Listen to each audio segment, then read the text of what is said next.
እሳቸው ራሳቸው ለእንግሊዞች አሳልፈው ለመስጠት ፈጽሞ አልፈቀዱም።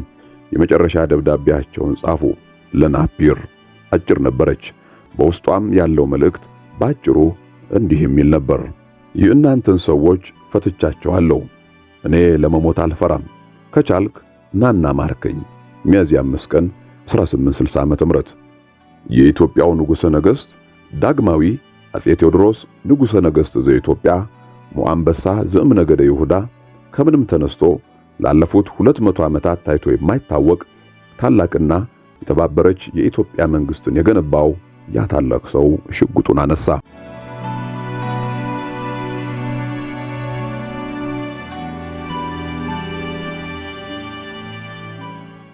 ሰማይና ምድር በሚነካኩበት ጥንታውያን አብያተ ክርስቲያናት በገደላማ ቋጥኞች ላይ በተንጠላጠሉበት በኢትዮጵያ ከፍተኛ ምድር እግዚአብሔር ምድራቸውን ከሌላው ዓለም አብልጦ እንደመረጣት የሚያምኑ ሕዝቦች ይኖራሉ። እነዚህ ሕዝቦች ከንጉሥ ሰለሞንና ከንግሥተ ሳባ የተወለዱ የክርስትናን ፋኖስ ለ1600 ዓመታት ለማንኛውም ወራሪ ሳያስረክቡ ያበሩ መሆናቸውን በኩራት የሚናገሩ ናቸው።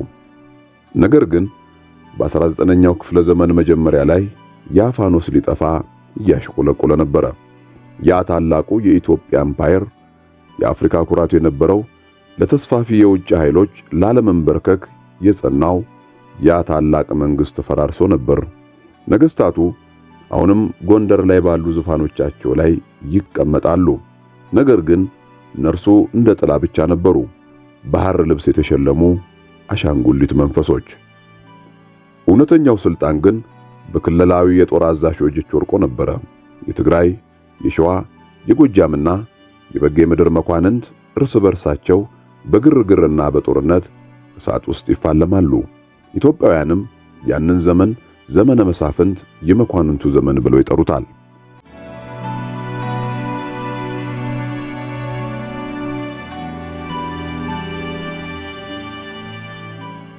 በዚህ በፈራረሰ ዓለም ውስጥ በ1818 ዓመተ ምህረት በጎንደር ክፍለ ሀገር በምትገኘው በቋራ ግዛት ውስጥ አንድ ሕፃን ተወለደ። እናቱ ተራና ዝቅተኛ የኑሮ ደረጃ የነበራት ሴት ነበረች። አባቱ ኃይሉ ወልደ ጊዮርጊስ ግን ገና በሕፃንነቱ ነበር የሞተው። ሕፃኑም እርስ በርሷ በምትዋጋ ሀገር ውስጥ የራሱን መንገድ ብቻውን እንዲፈልግ ተተወ። የሕፃኑ ስምም ካሳ ኃይሉ ይባል ነበር። ካሳ ያደገው በመኳንንት ቅንጦት ውስጥ አልነበረም። ለአጭር ጊዜ በፀሐይ ደብረ ማርያም ገዳም በመነኮሳት እጅ አደገ። በዚያም ጥንታዊውን የግዕዝ መጽሐፍ ማንበብ፣ የዳዊትን መዝሙር በቃል መድገምና የሕዝቡን ረጅምና ቅዱስ ታሪክ ተማረ። የላሊበላን የአክሱምና ከረጅም ስደት በኋላ የሰለሞናዊውን ሥርወ መንግሥት መልሶ ስላቋቋመው ስለ አፄ ይኩኖ አምላክ የሚተርኩትን ታሪኮች ሁሉ በአእምሮው ቀረጸ። እነዚህ ታሪኮች ለወጣቱ ካሳ ተራ መዝናኛዎች አልነበሩም። የሱ ውርስ፣ የሱ የሕይወት አባዜ ሆኑ። በመነኮሳቱ ትምህርትን አገኘ። ከቀደሙት ተራራዎች ደግሞ የብረታ ኃይል የጠነከረ ጽናትን ወረሰ። ከሀገሩ መፍራረስ ደግሞ ሙሉ ሕይወቱን የሚለፋበት ትልቅ ተልእኮን አገኘ። ኢትዮጵያን እንደገና አንድ ማድረግ፣ የመሳፍንቱን ዘመን ማክተምና ኢትዮጵያን በሃይማኖት ብቻ ሳይሆን በጦር መሳሪያ፣ በሕግና በዓለም ዓይን ፊት እንደገና ታላቅ ማድረግ።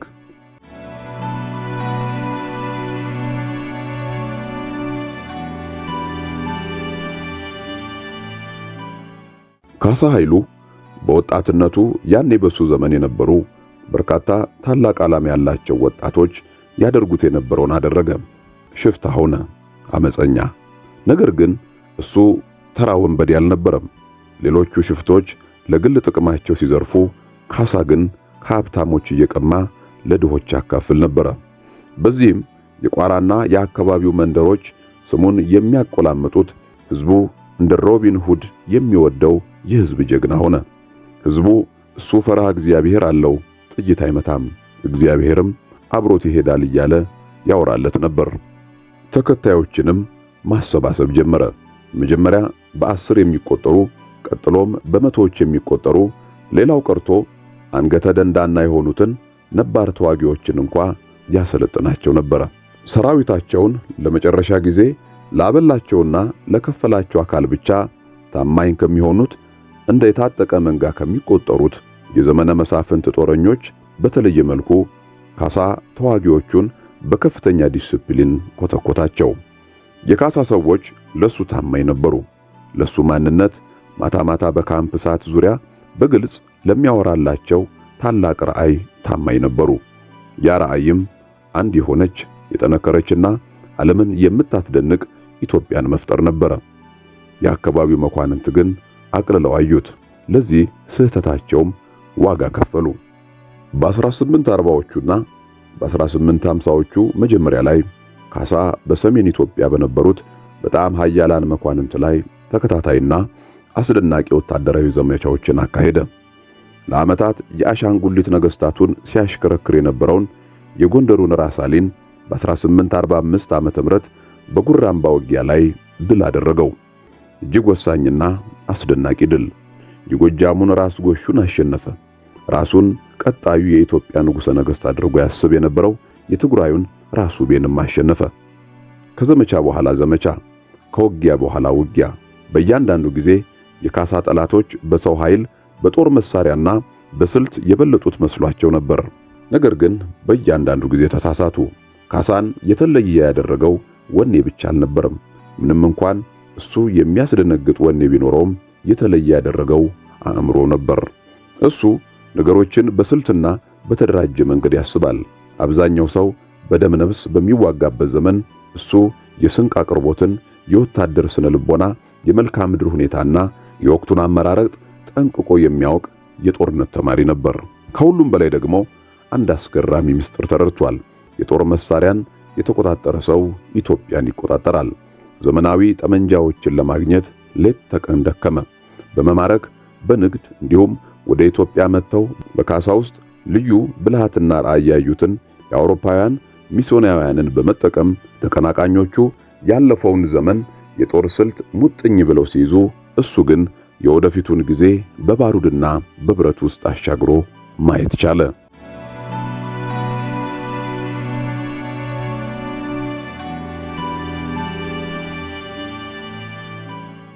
ጥር 30 ቀን 1847 ዓመተ ምህረት በጥንታዊቷ ደረስጌ ማርያም ቤተክርስቲያን የኢትዮጵያ ኦርቶዶክስ ተዋሕዶ ቤተክርስቲያን ፓትርያርክ በነበሩት በአቡነ ሰላማ ፊት ካሳ ኃይሉ የኢትዮጵያ ንጉሠ ነገሥት ሆኖ ዘውድ ጫነ። አዲስ ስምም ያዘ።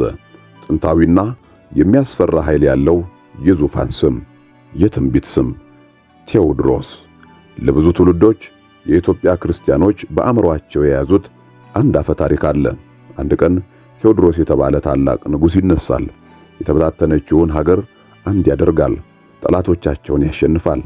እናም የክርስቲያን ስልጣኔ የወርቅ ዘመንን ያመጣል የሚል የእርሱ የነገሥታት ንጉሥ የእግዚአብሔር ተዋጊና የሰሎሞንን ክብር መልሶ አቋቋሚ ይሆናል። ካሳ ያንን ስም የመረጠው ሆን ብሎ ነበረ።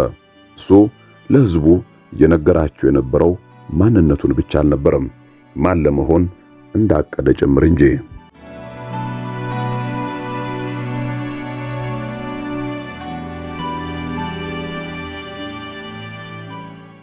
እያንዳንዱ ታላቅ ንጉሠ ነገሥት ፈቃዱና ዓላማውን የሚፈጽሙለት ታላላቅ ሰዎች ያስፈልጉታል። በአፄ ቴዎድሮስ ዙሪያ በቅርብ ከሚጋልቡት መካከል እንደሳቸው ታማኝ የነበረ ወይም እንደሳቸው የሚፈራ እንደ ጦር አዛዥ ገብርዬ ያለ ጥቂት ነበር። ገብርዬ የተወለደው በመኳንንት የቁንጠት ኑሮ ውስጥ አልነበረም። ልክ እንደ ቴዎድሮስ ሁሉ እሱም በጦርነት እቶን ውስጥ ያለፈ፣ ማዕረጉንም በጀግንነቱና በማይናወጥ ታማኝነቱ ያገኘ ሰው ነበር። በሱ ዘመን የነበሩ በርካታ የኢትዮጵያ የጦር አዛዦች ያልተረዱትን አንድ እውነት ገብርዬ ጠንቅቆ አውቋል። በሰራዊት ውስጥ ዲሲፕሊን ማለት ጨካኝነት ሳይሆን በድልና በውድመት መካከል ያለችው ቀጭን መስመር መሆኗን። ቴዎድሮስ በጦር ሜዳም ሆነ በየግዛቶቹ የንጉሡን ትዕዛዝ እንዲያስፈጽም ለገብርዬ ሙሉ ሥልጣን ሰጡት። ቴዎድሮስ በአንድ ጊዜ በሁሉም ቦታ መገኘት በማይችልበት ወቅት እሳቸው እየገነቧት የነበሩት ሰፊና የተበታተነችው ሀገር ደግሞ በየቦታው የሚገኝ ጠንካራ ሰው ትፈልግ ስለነበር ገብርዬ የእሳቸው አንደበት፣ የእሳቸው ጡጫና የእሳቸው ዓይን ሆኖ አገልግሏል። በንጉሡ የቅርብ ክበብ ውስጥ ስለ ገብርዬ የሚወሩት ታሪኮች እሱም ልክ እንደ መሪው ሁሉ በውስጡ የሚነድ እሳት እንደነበረው ይመሰክራሉ።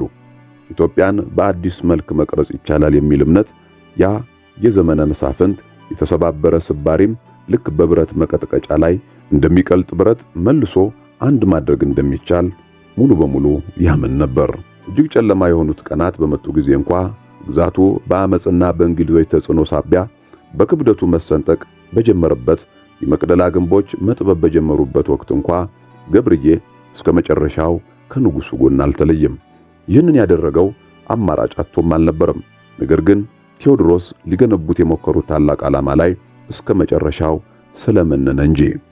በቴዎድሮስ ዙሪያ ታሪካቸው ሊነገሩ የሚገባው ሌሎች ሰዎችም ነበሩ። የአውሮፓ ወዳጆቻቸው እንደ ሚስዮናዊው ዮሐንስ ፍላድና ወደ ቤተ መንግስታቸው የጋበዟቸው የእጅ ጥበብ ባለሙያዎች፣ እነሱ የንጉሱን ብልህነትና ለዘመናዊነት ያላቸውን ጥማት ያደንቁ ነበር። ነገር ግን ውሎ አድሮ እነዚህ ሰዎች የእሳቸው ታጋቾች ሆኑ። የዲፕሎማሲያቸው መሳሪያ የነበሩት ነገሮች በመጨረሻ በእጃቸው ላይ ማነቆ የሆኑ ሰንሰለቶች ሆኑባቸው። የሚወዷቸው የኢትዮጵያ ካህናት እንደነበሩ ሁሉ የሚረግሟቸውም ነበሩ። ምክንያቱም በቤተ ክርስቲያን የመሬት ይዞታ ላይ ያደረጉት ጥቃት በሃይማኖታዊው መዋቅር ውስጥ ኃያላን ጠላቶችን አትርፎባቸዋል።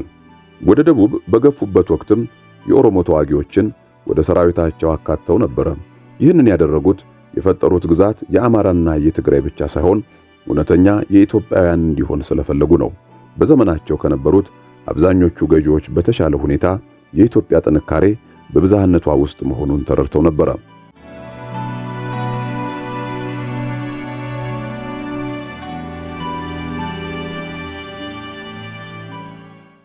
ታሪክ የራሱ የሆነ ይፋዊ የሆነ መዝገብ አለው። ነገስታት ግን የራሳቸው ምስጢር በውስጣቸው ይዛሉ። አፄ ቴዎድሮስም ልክ እንደ ጥልቅ ባህር የማይታወቁ ስብስብ ሰው ነበሩ። ወደ እሳቸው በቅርብ የቀረቡት ሰዎች ንጉሱ በውስጣቸው ከፍተኛ ስቃይ ያሳልፉ እንደነበር ይመሰክራሉ። ስቃያቸው በአካላቸው ላይ አልነበረም። በሁሉም ምስክርነቶች መሰረት እሳቸው ያለ ረፍት ለቀናት መጋለብ የሚችሉ፣ በጦርነት ግንባርም ከወታደሮቻቸው ጋር አብረው የሚሰለፉ ልዩ የአካል ብቃትና ጽናት የነበራቸው ሰው ነበሩ። ነገር ግን በውስጣቸው ቴዎድሮስ ሊያሳኩት ከሞከሩት ታላቅ ዓላማ ክብደት ጋር ክፉኛ ይታገሉ ነበር። ይጽፉ ነበር፣ ደብዳቤዎችንም ያስቀምጡ ነበር። ከውጭ ኃያላን መንግስታት ጋር ያደርጉት የነበረው ግንኙነት የዲፕሎማሲ ማድበስበስ የሌለበትና እነሱና ራሳቸውን በሚያስደነግጥ ደረጃ ቀጥተኛ ነበር። ለእንግሊዟ ንግሥት ቪክቶሪያ የጻፉት ደብዳቤ ልክ እኩል ለሆነ እኩያ እንደሚጽፍ አይነት ነበር። በአእምሮአቸው ውስጥም እሳቸው ከሷ ጋር ፍጹም እኩል ነበሩ። ጥምረትን ጠየቁ፣ ዕውቅናን ፈለጉ፣ በሀገራት መካከል ያለውን ወዳጅነት ተመኙ። ነገር ግን እነዚያ ደብዳቤዎች ምላሽ ሳያገኙ ቀሩ። የእንግሊዝ የውጭ ጉዳይ መስሪያ ቤት ያለምንም ምላሽ ደብዳቤዎቹን ወደ መዝገብ ቤት ሲወረውሯቸው በቴዎድሮስ ውስጥ የሆነ ነገር ተሰበረ። በመጨረሻዎቹ ዓመታት ላይ እሳቸው ለብቻቸው ድምጾችን መስማት ጀምረው ነበር የሚሉ አሉ። ሁልጊዜም የማይገመቱ የሚያደርጋቸው ያ ባህሪያቸው ይበልጥ እየጨለመና እየተቆጣ መጣ። በከፍተኛ መለኮታዊ እርግጠኝነት ወደ ዙፋኑ የመጣው ያ ሰው በግል ብቸኝነት ሰዓቱ እግዚአብሔር ይሆን የጣለኝ ብሎ ማሰብ ጀመረ። የመጠጥ ፍላጎታቸውም እየጨመረ ቅጣታቸውም እየበረታ መጣ። ቀደም ሲል አስገብሯቸው የነበሩት መኳንንት እንደገና ማመጽ ጀመሩ። ይህ የሆነው በግዛት ዳርቻቸው ላይ ብቻ አልነበረም፣ ይልቁንም ወደ መቅደላ እየተቃረበ መጣ። እሳቸው በአፍሪካ ተራራ ላይ አዲስቷን ኢየሩሳሌም ለመገንባት ተነስተው ነበር። ነገር ግን የሕንጻው ድንጋዮች ከእጃቸው ላይ እያመለጡ ይንሸራተቱ ነበር። ግን አላቆሙም፣ ፈጽሞ አልቆሙም። ሁሉም ነገር እየፈራረሰ በነበረበት ወቅት እንኳ ቴዎድሮስ ያንን ግዙፍ መድፋቸውን በማይቻሉ ወጣ ገባ መንገዶች ላይ መጎተታቸውን ቀጠሉ። ዘመቻዎቻቸውን ማቀዳቸውን አላቋረጡም። አሁንም ልትሆን ስለምትችለው ታላቋ ኢትዮጵያ ማውራታቸውን አላቆሙም ነበር። ያ ታላቅና አሳዛኝ ግትርነት ምናልባትም የዚያ ሰው ትልቁና ጥልቁ ምስጢር ነው። እሳቸው የታሪኩ ፍጻሜ እዚያ ላይ ያበቃል ብለው ለማመን ፈጽሞ ፈቃደኛ አልነበሩም።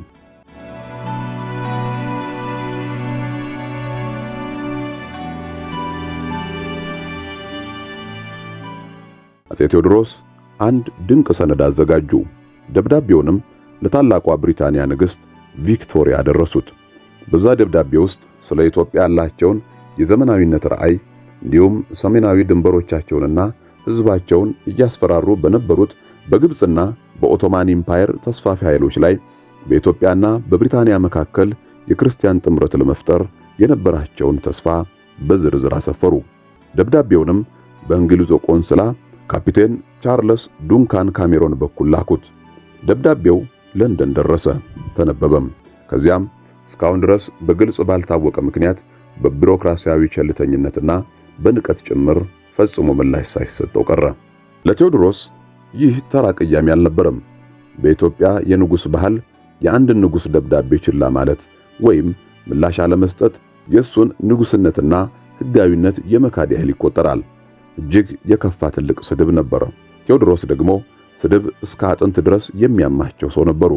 ካሜሮን ወደ ኢትዮጵያ ሲመለስ ከንግሥቲቱ የተላከ ምላሽ ይዞ ከመምጣት ይልቅ የኢትዮጵያ ጠላቶች የነበሩትን ግብጽንና ሱዳንን ጎብኝቶ መምጣቱን ሲያውቅ የቴዎድሮስ ትዕግስት አበቃ። በ1856 እና በ1857 ዓ.ም ካሜሮንንና በርካታ አውሮፓውያን ሚስዮናውያንን በመቅደል አሰሯቸው። እነዚህ ሰዎች ለዓመታት እስረኛ ሆነው ይቆያሉ። ንጉሡ ይህንን ያደረጉት እንግሊዞች እሳቸውን በቁም ነገር እንዲመለከቷቸው ለማስገደድ በፈለጉት የፖለቲካ ብልሃት ነበር። ነገር ግን ይህ በወቅቱ እጅግ የከፋ የተሳሳተ የሂሳብ ስሌት ነበረ። የእንግሊዞች ምላሽ መጀመሪያ ላይ የተረጋጋ ነበር።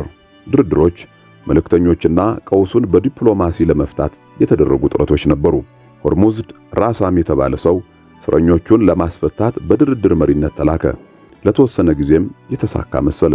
ቴዎድሮስ እስረኞቹን ፈቷቸው። ነገር ግን በመጨረሻው የእምነት መናጋት ራሳምንም ራሱን መልሶ አሰሩት። በ1860 ዓ.ም የእንግሊዝ መንግስት ትዕግስቱን ጨረሰ። ፓርላማው የጦር ዘመቻውን አጸደቀ። የጦር አዛዥነቱም በቦምቤ ጦር ሰራዊት ውስጥ ለነበረው ለጀነራል ሰር ሮበርት ናፒር ተሰጠ። ናፒር በህንድ ውስጥ መንገዶችን የገነባና የተዋጋ ጥንቁቅና ልምድ ያለው ወታደራዊ መሐንዲስ ነበር። የፈለገው ነገር ሁሉ ተሟልቶ ተሰጠው። 32000 ወታደሮችና አጋዥ ሰራተኞች፣ 281 የመድፍ አውታሮች እና በቪክቶሪያ ዘመን ታይቶ በማይታወቅ ታላቅ የሎጂስቲክስ ሥራ በኢትዮጵያ የባህር ዳርቻ ላይ ለሚያርፈው ጦር ንጹህ ውሃ ለማቅረብ ተብሎ የተገነባ ልዩ የባቡር ሐዲድና የውሃ ቧንቧ መስመር ጭምር። እንግሊዞች ሊደራደሩ እየመጡ አልነበረም። እነሱ እየመጡ የነበሩት የአፄ ቴዎድሮስን ታሪክ ለማክተም ነበር። እንግሊዞች ወደ መቅደላ ያደረጉት የጦር ዘመቻ መንስኤ ላይ ላዩን ሲታይ ቀላል ነበር፣ እስረኞችን ማስፈታት። ነገር ግን ከዚህ በስተጀርባ ጥልቅ የሆነ መጋጨት ነበረ። የኤምፓየሮች የንጉሳውያን ኩራት እንዲሁም እርስ በርስ የማይረዳዱና ለመረዳዳት ብዙም ፍላጎት ያልነበራቸው የባህሎች መጋጨት። ለብሪታንያ ነገሩ የክብርና የዝና ጉዳይ ነበረ። ያ የቪክቶሪያ ኢምፓየር አንድ የአፍሪካ ንጉስ የፈለገውን ያህል ልዩ ቢሆንም እንኳ የእንግሊዝ ዜጎችን ያለምንም ቅጣት ማሰሩ ለእንግሊዝ መንግስት የሚዋጥ አልነበረም። በህንድም ሆነ በአፍሪካ ላሉ ገዢዎች ሁሉ የእንግሊዝ ዜጎች ያለምንም ዋጋ ማሰርና ማገት ይቻላል የሚል መልእክት ማስተላለፍ ስለሚሆን ይህ ደግሞ ለነሱ ፈጽሞ ተቀባይነት የሌለው ነገር ነበር። ለቴዎድሮስ ግን ነገሩ ከዚያ ይበልጥ መሰረታዊ ነበር። ዕውቅና የማግኘት ጉዳይ። እሳቸው መታየት ፈለጉ። የዓለም ታላላቅ ኃያላን መንግስታት ኢትዮጵያ የራሷ ስልጣን ያላት ሀገር መሆኗን፣ ንጉሠ ነገሥቷም ከነሱ ጋር ፍጹም እኩል መሆኑንና ከእሳቸው ጋር የሚደረግ ጥምረት ትልቅ ዋጋ ያለው መሆኑን እንዲያምኑላቸው ፈለጉ። በእሳቸው አስተሳሰብ ታጋቾቹን ያንን ውይይት በግድ ለማስጀመር የተጠቀሙባቸው ተራ መሳሪያዎች ብቻ ነበሩ። ነገር ግን ሌሎች ጥልቀት ያላቸውና መዋቅራዊ የሆኑ ምክንያቶችም ነበሩ። በዚህ ወቅት ግብጽ በአዲሱ ጉልበት ተነስታ በእንግሊዝና በአሜሪካ የጦር መኮንኖች ታግዛ ወደ ደቡብ የተስፋፋች የኢትዮጵያን ሰሜናዊ ድንበሮች ስታስፈራራ ነበር። ቴዎድሮስ ወዳጅ ያስፈልጋቸው ነበር። እሳቸው በከፍተኛ ስሜትና እምነት ክርስቲያን የሆነችው ኢትዮጵያና ክርስቲያን የሆነችው ብሪታንያ በአካባቢው ከሚንቀሳቀሰው የእስልምና ኃይል አንጻር የተፈጥሮ የጋራ ዓላማ ሊኖራቸው ይገባል ብለው ያምኑ ነበር። ነገር ግን እንግሊዞች ነገሩን እንደዚህ አላዩትም። እነሱ ከግብጽ ጋር የራሳቸው የጥቅም ስምምነት ነበራቸው። ወደ ህንድ በሚወሰደው የስዊዝ መስመር ላይም የራሳቸው የሆነ ጥልቅ ጥቅም ነበራቸው። በለንደን የውጭ ጉዳይ መስሪያ ቤት ለነበሩት አብዛኞቹ ሰዎች ኢትዮጵያ በዳርቻ ላይ የምትገኝ ተራ እንግዳ ሀገር ብቻ ነበረች። እናም ቴዎድሮስ ራሳቸውን በትልቅ ገደል ጫፍ ላይ ቆሞ ወደ ማዶ እንደሚጮህ ሰው አገኙት። ድምጻቸው ፍጹም ግልጽ ሆኖ ይሰማል። ነገር ግን ያረፈው ላለመስማት በወሰኑ ጆሮዎች ላይ ነበር።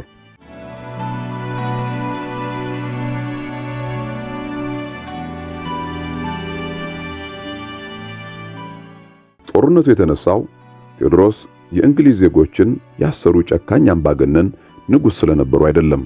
ጦርነቱ የመጣው እጃቸውን ለሰላምታና ለወዳጅነት ወደ ዓለም የዘረጉ ንጉሥ በመጨረሻ እጃቸው ባዶውን በመቅረቱ የመጣ ታሪካዊ ስብራት ነበረ። በ1860 ዓመተ ምህረት የጸደይ ወቅት ሁሉም ነገር አብቅቶለት ነበረ፣ ወይም ሊያበቃ ሙሉ በሙሉ ተቃርቦ ነበረ። የጀነራል ናፒር ሰራዊት ዓለም ካያቸው እጅግ አስደናቂ ወታደራዊ የሎጂስቲክስ ሥራዎች በአንዱ ቀይ ባህር ዳርቻ ተነስቶ 400 ማይሎችን በኢትዮጵያ ከፍተኛ ደጋማ ቦታዎች ውስጥ በማቋረጥ ወደ መሃል ሀገር ዘልቆ ገብቶ ነበር። እየተጓዙ መንገዶችን ይቀዱ ነበር። መድፎችን እንዲሸከሙላቸው ዝሆኖችን ከህንድ አምጥተውም ነበር።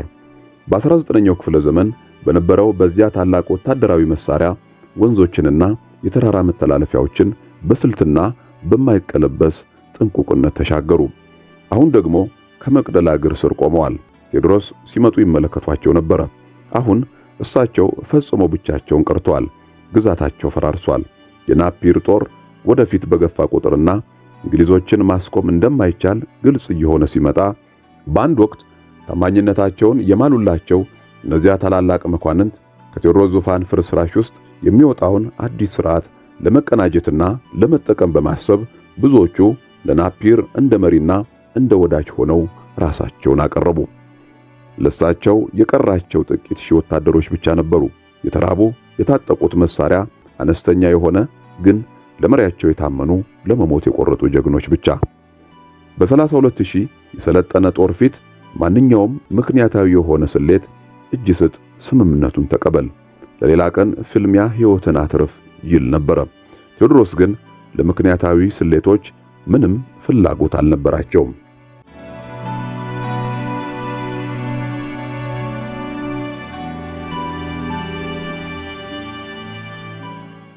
ሚያዝያ 2 ቀን 1860 ዓመተ ምህረት በኢትዮጵያ ኦርቶዶክስ ተዋሕዶ የቀን አቆጣጠር የስቅለት ዓርብ ዕለት ቴዎድሮስ የመጨረሻውን እርምጃቸውን ወሰዱ።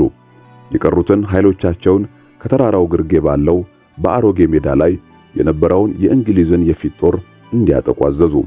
በማንኛውም ወታደራዊ ግምገማ ይህ የተሳሳተ እርምጃ ነበር። ነገር ግን ቴዎድሮስ በአእምሮአቸው የያዙት ከወታደራዊ ስትራቴጂ በላይ የላቀ ነበር። እሳቸው ለዓለም ማሳየት የፈለጉት ኢትዮጵያውያን እንዴት ክብርን ይዘው እንደሚሞቱ ነበር። የአሮጌው ውጊያ አጭርና ጨካኝ ነበር። የእንግሊዝ ጦር የቴዎድሮስ ሰዎች ከታጠቁት መሳሪያ ሁሉ እጅግ ፈጣን መተኮስ በሚችሉ ዘመናዊ ጠመንጃዎች የታገዘ በመሆኑ የኢትዮጵያን የፊት ጦር ክፉኛ ጎዳው። ያለምንም ከልካይ በተከፈተው የተደራጀ የጠመንጃና የመድፍ እሳት ፊት ሰፊውን ሜዳ ጥሰው ለመግባት የሞከሩት እነዚያ ወደር የሌለው ጀግንነት የነበራቸው የኢትዮጵያ ተዋጊዎች ወደ ጠላት ለመጠጋት እንኳን አልቻሉም። 2 ሰዓት ባልሞላ ጊዜ ውስጥ የአሮጌው ውጊያው አበቃ። ነገር ግን ቴዎድሮስ ራሳቸው በአሮጌ ሜዳ ላይ አልነበሩም። እሳቸው ከፍ ካለው ከመቅደላ ጫፍ ሆነው ይመለከቱ ነበር። እናም አሁንም ቢሆን እጅ አልሰጡም። በቀጣዮቹ ቀናት ናፒር የሰላም ጥያቄ አቀረቡ። እሱ የፈለገው ታጋቾቹ ያለምንም ጉዳት እንዲፈቱ ብቻ ነበር። ቴዎድሮስ ይህንን ካደረጉ ዙፋናቸውን፣ ክብራቸውንና ነፃነታቸውን ጠብቀው መኖር እንደሚችሉ ቃል ገባላቸው። ቴዎድሮስ ታጋቾቹን ፈቷቸው። ሁሉንም በአንድ ጊዜ ብልህነትንም ኩራትንም በሚያሳይ መንገድ ከመቅደላ ወደ ታች ሰደዷቸው። ይህም በሽንፈት ውስጥ እንኳ እሳቸው አሁንም ቢሆን የሰለጠነ ተግባር መፈጸም የሚችሉ ታላቅ ሰው መሆናቸውን ማሳያ ነበር። ነገር ግን እሳቸው ራሳቸውን ለእንግሊዞች አሳልፈው ለመስጠት ፈጽሞ አልፈቀዱም። የመጨረሻ ደብዳቤያቸውን ጻፉ ለናፒር። አጭር ነበረች። በውስጧም ያለው መልእክት ባጭሩ እንዲህ የሚል ነበር: የእናንተን ሰዎች ፈትቻቸዋለሁ። እኔ ለመሞት አልፈራም። ከቻልክ ናና ማርከኝ። ሚያዝያ 5 ቀን 1860 ዓመተ ምህረት በትንሣኤ ዕለት እሁድ የእንግሊዝ ጦር በመቅደላ ምሽግ ላይ ከባድ ጥቃት ሰነዘረ። የውጭ በሮች በፍጥነት ወደቁ። ተከላካዮቹ በከፍተኛ ወኔ ተዋጉ።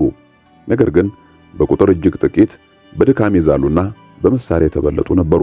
እንግሊዞች ምሽጉን ጥሰው ገቡ።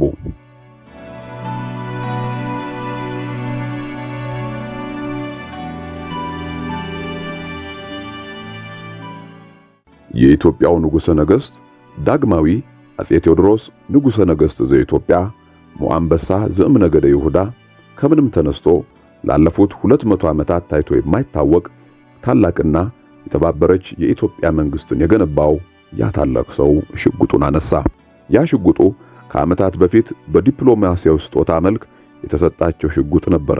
የእንግሊዝ ሽጉጥ። በአፋቸው ሱር አኖሩት፣ ተኮሱትም። እድሜያቸው በግምት 50 ዓመት አካባቢ ነበረ። ለ13 ዓመታት ነግሰዋል። እሳቸው በቆሙበት በተራራቸው ላይ በገዛ ምሽጋቸው ውስጥ አረፉ። አልተንበረከኩም፣ አልለመኑም። ጠላቶቻቸው በሕይወት እንዲማርኳቸው ፈጽሞ አልፈቀዱም። በመጨረሻም ቴዎድሮስ ለኢትዮጵያ ሊሰጧት የሚችሉት ብቸኛ ነገር ሰጧት። ፈጽሞ ከታሪኳ ላይ ሊሰረዝ የማይችል ታላቅና ባለክብር አሟሟት።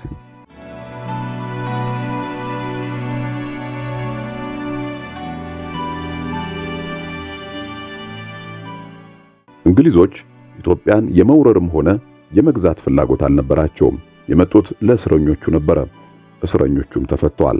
ነገር ግን ከመውጣታቸው በፊት ኢትዮጵያውያን ፈጽሞ የማይረሱትንና ይቅር የማይሉትን አንድ ታላቅ ጥፋት ፈጸሙ። መቅደላን ዘረፏት። ምሽጉ ውስጥ የአፍሪካ ስልጣኔ ትልልቅ ሀብቶች የነበሩበት ታላቅ ማዕከል ነበረ።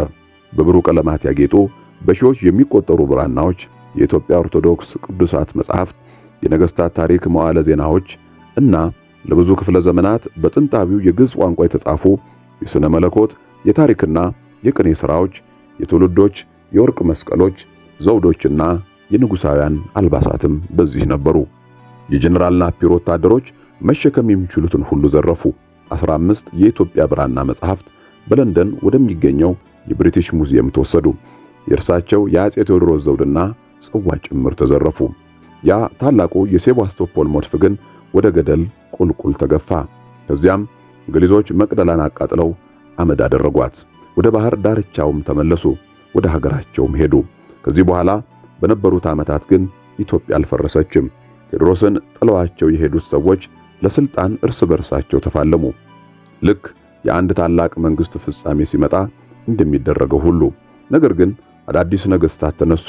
አጼ ዮሐንስ አራተኛ ተኳቸው። በመቀጠልም ታላቁ አጼ ምኒልክ መጡ። እሳቸውም ቴዎድሮስ የጀመሩትን በርካታ ሥራዎች አጠናቀቁ። ምኒልክ በ1888 ዓ.ም በአድዋ ጦርነት ላይ በአንድ የአፍሪካ መንግስት ታሪክ ውስጥ በአውሮፓ ወራሪ ሰራዊት ላይ ታይቶ የማይታወቅ ታላቅና ፍጹም የሆነ ድል ለጣሊያን አከናነቧት።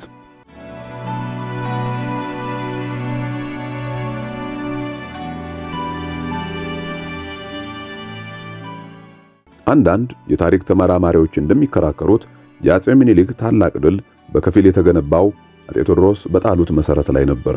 የአንዲት ማዕከላዊትና የተባበረች የኢትዮጵያ መንግስት ሐሳብ፣ ለዘመናዊ ጦር መሳሪያ የነበረው አባዜና ኢትዮጵያ በምድር ላይ ካለ ከማንኛውም ሀገር በምንም እንደምባታንስ የማመኑ ጽኑ እምነት። የቴዎድሮስ ሐሳቦች በመቅደል አልሞቱም። እነሱ ልክ እንደ ዘር በደጋው ነፋስ ላይ ተበትነዋል።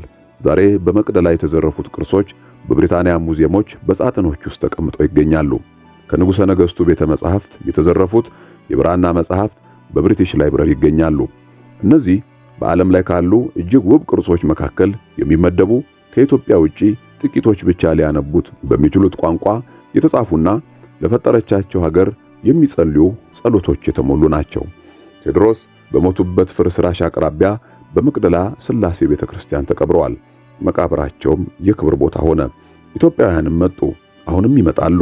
የመጡት ግን ሽንፈትን ሊቀምሱ ሳይሆን አንዲት ሙሉ የሆነች ኢትዮጵያን ለማለም የደፈረውን ያንን ታላቅ ሰው ለማክበር ነው። እሳቸው የራሳቸው ቅራኔዎች የነበሩባቸው ሰው ነበሩ። ጨካኝና ባለራዕይ፣ ተጠራጣሪና ብልህ፣ ከፍተኛ ርህራሄና አስፈሪ ቁጣ በአንድነት የነበራቸው ሀገራቸውን ወደ ዘመናዊ ዓለም ለመጎተት ካላቸው ከፍተኛ ጉጉት የተነሳ በአንዳንድ ሙከራዎቻቸው ብዙ ሰዎችን ያስከፉ ሰው ነበሩ። ነገር ግን ከሁሉም በላይ እሳቸው የተሰባበረችውን የተከፋፈለችውንና የተዋረደችውን ኢትዮጵያን ተመልክተው ይህች ሀገር ልትሆን የሚገባት ይህንን አይደለም ብለው የተቀበሉ ታላቅ ንጉሥ ነበሩ።